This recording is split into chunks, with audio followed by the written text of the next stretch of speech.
5月1日，治愈心靈，向上蒼，向自己，向他人承認自己錯誤的實質。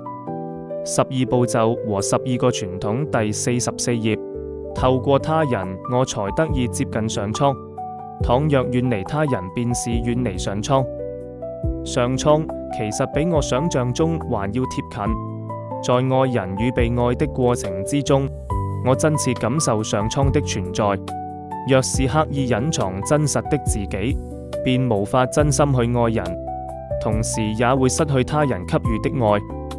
從前我總是拒絕自我反省，但若想治愈心靈，就必須勇於直視自身陰暗的一面，這是通往自由的必經之路。我唯有走入黑暗，追尋光明，置身恐懼之中尋求平靜，袒露心中的秘密，就能從愧疚裏得到解脫。心念一旦轉變，整個人也會隨之改變。